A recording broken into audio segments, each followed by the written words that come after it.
Sargon of Akkad, the visionary who united ancient Mesopotamia. Picture a world thousands of years ago, as the Great Pyramids were rising in Egypt and early stone circles were being placed at Stonehenge. This was ancient Mesopotamia, a land completely, utterly divided. For centuries, it was a messy patchwork of city-states, each with its own king, all caught in a relentless, brutal cycle of war. The idea of one person ruling all of it wasn't just unlikely, it was basically unimaginable.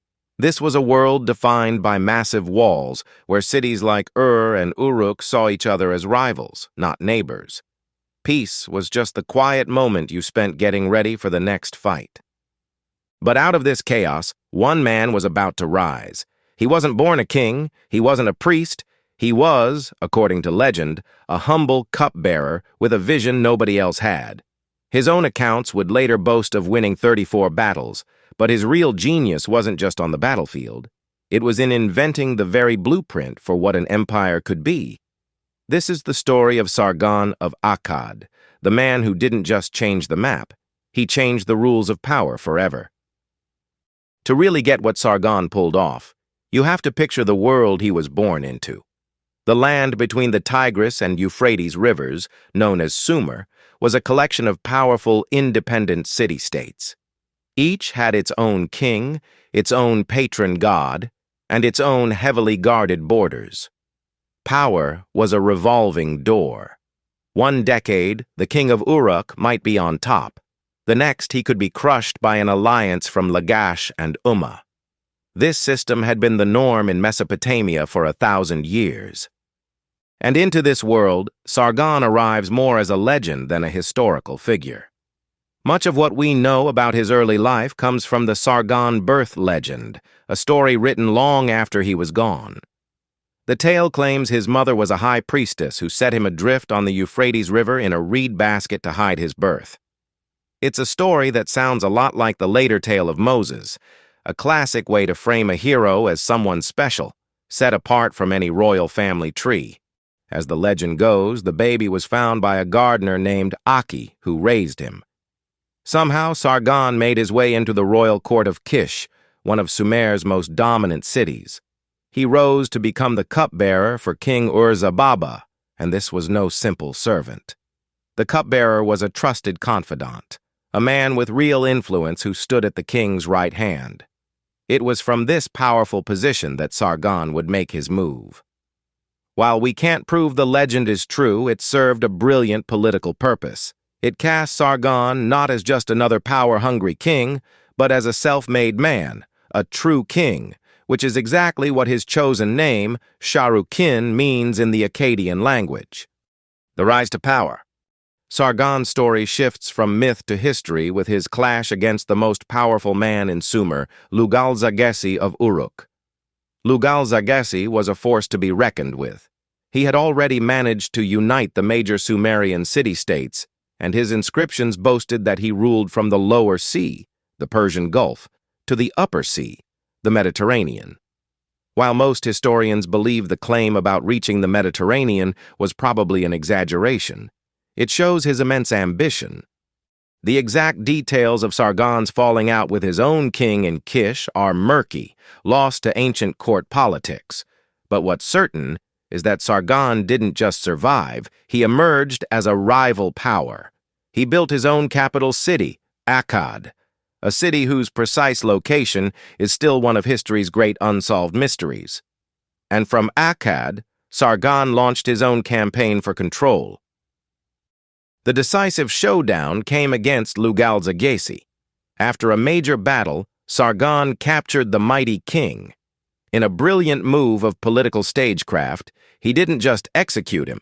He dragged Lugalzagesi in a neckstock to the gate of the god Enlil in the holy city of Nippur, sending a clear message to all of Sumer. The old way of doing things was over. With that one act, Sargon absorbed the united kingdom Lugalzagesi had built, taking control of Kish, Uruk, Ur, and Umma. But Sargon wasn't satisfied with just being the strongest king on the block. He had a much bigger idea: forging an empire. With Sumer under his thumb, Sargon kicked off a series of relentless military campaigns. His inscriptions claim an incredible 34 victories in battle. His armies marched east into Elam in modern-day Iran and pushed west along the Euphrates into Syria. Royal texts boasted that he washed his weapons in the sea, a symbolic declaration that his conquests had reached the very edge of the known world. But this was more than just conquest for loot. It was the calculated construction of an empire. Sargon didn't just defeat cities, he absorbed them.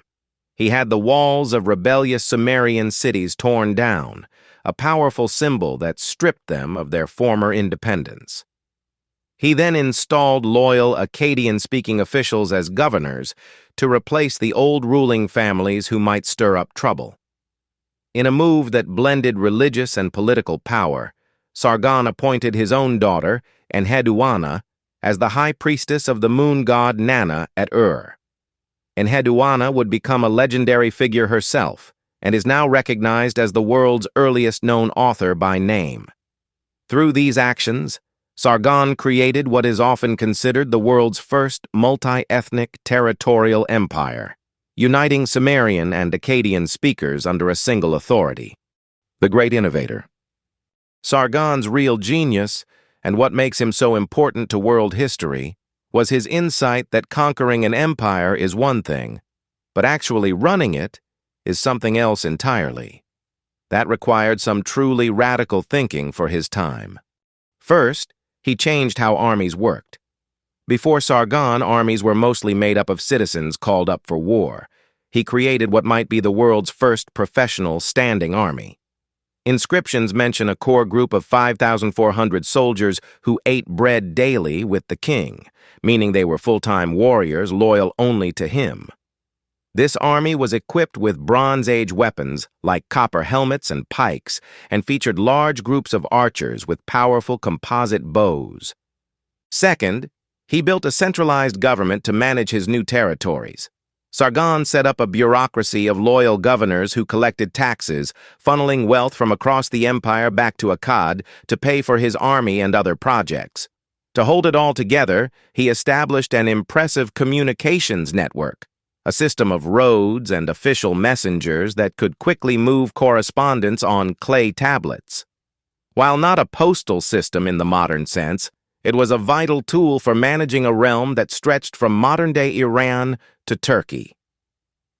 Finally, he worked to integrate the economy. Sargon seized control of major trade routes, securing access to crucial resources like cedar from Lebanon and silver from Anatolia. His administration began to standardize weights and measures, which made trade between different regions much easier. Inscriptions from his era boast that ships from as far away as Meluha, the Indus Valley, Magan, likely Oman, and Dilmun, modern Bahrain, traded with Mesopotamian ports, bringing their goods into his empire.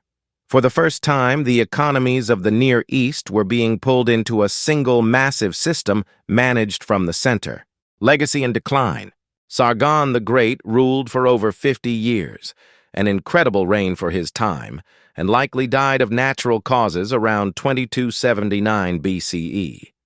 His rule was constantly challenged by rebellions, which he always managed to crush, but they were a sign of just how hard it was to keep his new creation from flying apart. The empire he built lasted for about another century, hitting its peak under his grandson, the famous Naram-Sin, who even declared himself a living god. But after Naram-Sin's death, the empire started to crumble under the weight of constant revolts and outside attacks. Finally, around the end of the 22nd century BCE, the Akkadian Empire collapsed, with invasions from a mountain people known as the Gutians sending the region into a period of political chaos. But Sargon's idea couldn't be uninvented. Even though the Akkadian Empire was short-lived, it had shattered the old model of independent city-states forever. Sargon left behind the powerful concept of empire itself.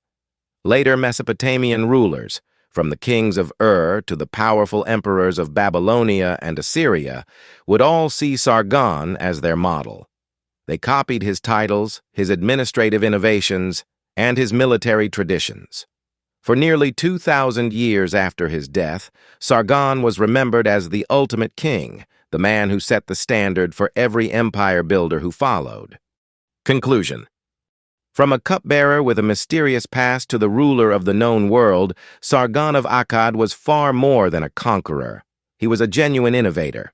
He introduced a professional army, a centralized administration, and an integrated economy when those things had never existed on such a scale. He didn't just build another kingdom, he invented the concept of empire, a blueprint that would be studied and copied for thousands of years. The later empires of Mesopotamia, like Babylonia and Assyria, all stood on the foundation that Sargon first built. His story is the ultimate testament to how one person's vision can not only conquer the world, but completely redesign it. If you enjoyed this look at the dawn of empires, be sure to subscribe and hit that notification bell for more stories about history's biggest game changers. Let us know in the comments which historical figure we should tackle next. And, as always, thanks for watching.